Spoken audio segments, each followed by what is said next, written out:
La Gemara du Chok l'Israël ce matin, Ketubot 110b.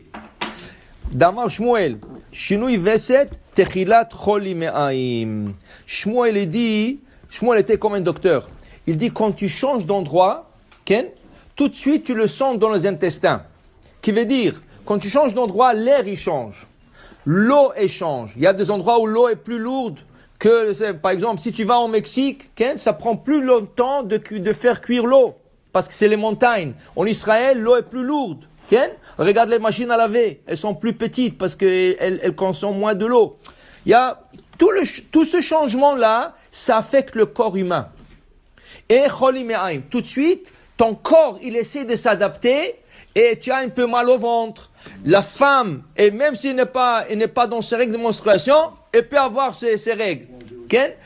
Tout change. Le manger, le blé, c'est pas la même chose. Alors le pâte, le pain, plus lourd, plus léger. Alors Shmuel dit, sache que si tu te sens pas bien quand tu te déplaces, c'est normal.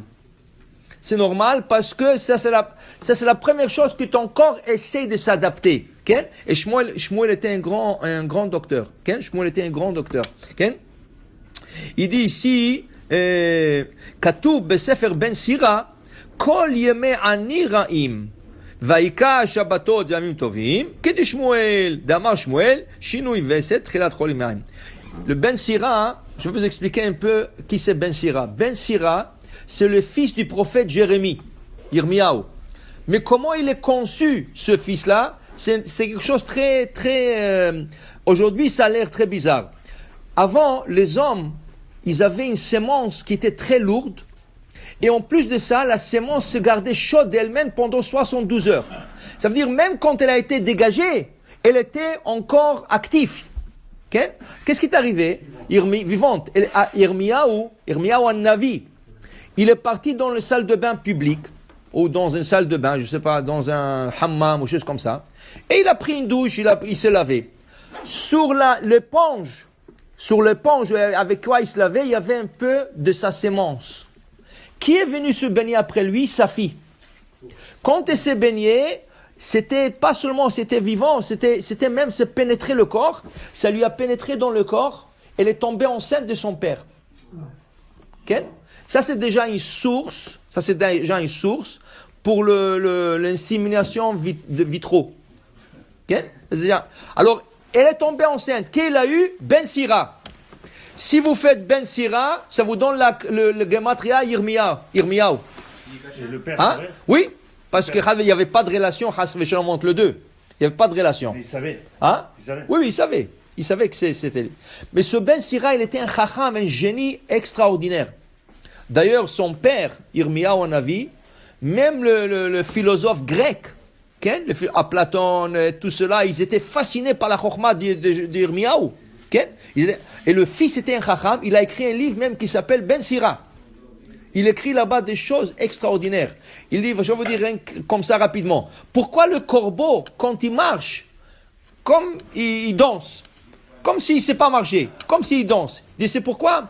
Parce qu'il dit, un jour, le corbeau, il a vu la colombe, elle marchait droite et tout ça, il a été jaloux d'elle. Il a essayé de la imiter, ça n'a pas marché. À la fin, il a oublié de marcher comme lui-même. C'est pour ça qu'il est resté comme ça. Regarde le corbeau quand il marche, comme s'il se débalance. Okay? Il dit, pourquoi le chat, il a comme un petit moustache? Pourquoi il a comme un petit moustache? Il dit, le chat, comment on appelle ça? La souris lui a graffiné dans la teva de Noah. Alors, quand il a graffiné, il lui a pris quelques cheveux, il s'est placé sur la moustache pour qu'on ne voit pas qu'il a été graffiné. Et depuis, le chat sont comme ça. Il dit des choses, mais il y a des choses beaucoup plus intéressantes que ça. Ben Sira, il dit dans son livre là-bas aussi, Kol yeme ani ra'im. Le jour du pauvre, ils sont toujours mauvais. Pourquoi ils sont mauvais? Mais Shabbat, ils collectent pas. Même s'ils collectent tzedaka toute la semaine, Shabbat, ils relaxent. Il dit justement, Shabbat, on lui donne la tzedaka pour qu'il mange le halot, le vin. Mais puisqu'il n'est pas habitué à manger ça en semaine, ça lui fait mal à l'estomac. Ça revient à ce que Shmuel enseigne. Que si tu changes les habitudes alimentaires, tout de suite, tu as mal au ventre. Okay? Alors le pauvre, toute la semaine il n'a pas quoi à manger, le Shabbat on lui donne des chalot, des choses, alors il mange bien, mais c'est là qu'il a mal. Okay? Alors, kol yemei ani ra'im, inclusivement le Shabbat. Parce que même s'il mange bien, ça lui fait mal. Vous savez que la chose la plus grave qui est arrivée après l'Holocauste, les gens étaient affamés. Quand l'armée américaine est arrivée, il leur a emmené de pain, les gens mangeaient, leur ventre a éclaté. Parce ils ont pas mangé pendant 2-3 ans. Qu'est-ce qu'ils s'étaient nourris? Des petits morceaux de pain, de soupe, de rien du tout. Et du coup, on leur donne du pain, on leur donne ça, leur ventre a éclaté. Parce que le ventre n'était pas capable d'accepter ça. Même dans le Talmud, il y a Rabbi Tzadok. Rabbi Tzadok, il a jeûné 40 ans. 40 ans, il a jeûné pour Jérusalem qu'elle ne soit pas détruite. 40 ans. À la fin, son estomac est devenu tellement petit, son corps est devenu même transparent, il ne pouvait plus manger. Alors qu'est-ce qu'il a fait? Il suçait des figues. Il prenait la figue, il n'était même pas capable de manger la figue. Rien qu'il suçait la figue, comme ça, rien qu'un peu avoir un peu de jus de la figue, et il jetait la figue. Quand Rabban Yochanan ben Zakkai, il est parti voir il est parti voir l'empereur romain. Il est parti voir l'empereur romain. Rien. 40 ans. Il prenait un petit jus comme ça, c'est fini. Il jeûnait toute la journée. 40 ans. 40 ans comme ça.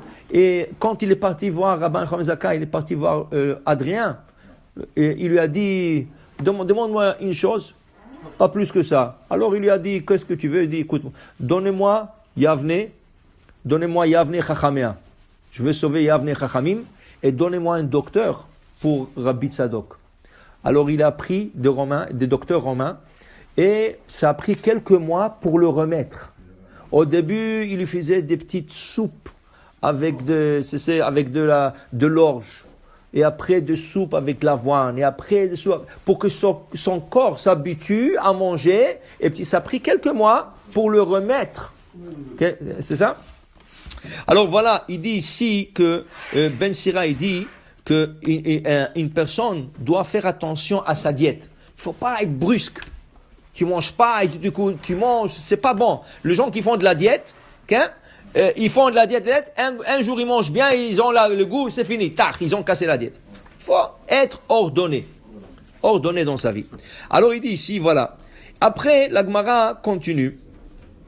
Et la Gemara nous enseigne qu'un esclave, un esclave qui se sauvait en Chutz Laaretz, de Chutz Laaretz, et il s'est sauvé en Israël, on ne lui fait pas retourner à son maître. Qui veut dire quoi? Il y a une mitzvah, Evet Knaani, un esclave Knaanite, il y a une mitzvah de le garder.